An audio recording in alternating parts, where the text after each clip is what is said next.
Evo, Željka, recite nam nešto o samoj kampanji, na što se ona odnosi, neke osnovne informacije. Dakle, Hrvatska pošta Mostar uključila se i podržava kampanju Keep Me Posted EU koja je započela u Velikoj Britaniji i širi se diljem Europe. Naime, radi se o tome da sve više komuniciramo elektroničkim putem, a ne papirnatim. Je li to naš izbor ili smo na neki način prisiljeni s obzirom na način i stil života?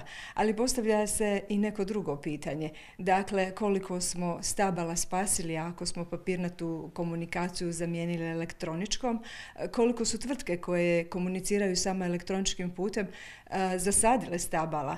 I još jedno pitanje o kojima rijetko razmišljamo, a to je što je sa elektroničkim i otpadom, odnosno uređajima i opremom, je li se te tvrtke bave zbrinjavanjem i na koji način zbrinjavaju taj otpad, takozvani otpad, ako govorimo o zaštiti okoliša. Dakle, Hrvatska pošta Mostar želi podržati ovu kampanju i upozoriti da svi imamo pravo izbora, dakle, papirnato ili elektroničko komuniciranje.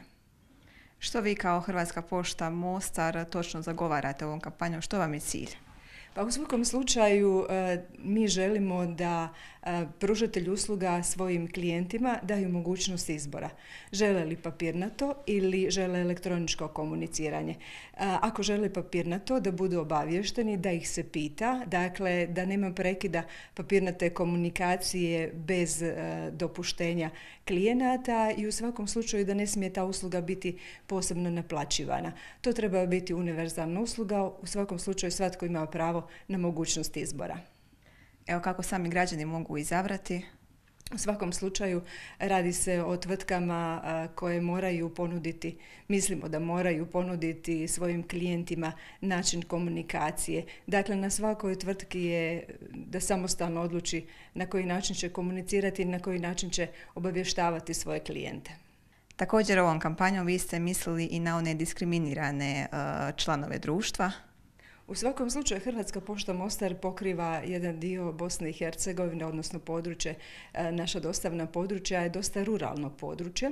Dakle, imamo dosta starijih ljudi koji žive na selima, imamo dosta invalida, a znamo u Bosni i Hercegovini jako puno ljudi koji imaju mala primanja, znači ne mogu svi omogućiti imati pristup internetu, ne mogu svi elektronički komunicirati i moramo im to omogućiti. Ako znamo da je u Europi 21% kućanstava prema nekim istraživanjima nema pristup internetu, znači da je u Bosni i Hercegovini prema nekim istraživanjima taj postotak je puno veći.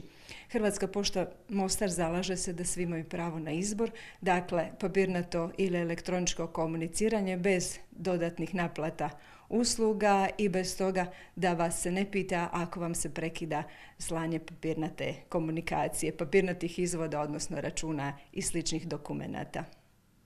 Koji je vaš izbor, papirnati ili drugi? Papirnati. U svakom slučaju papirnata komunikacija ostavlja trag.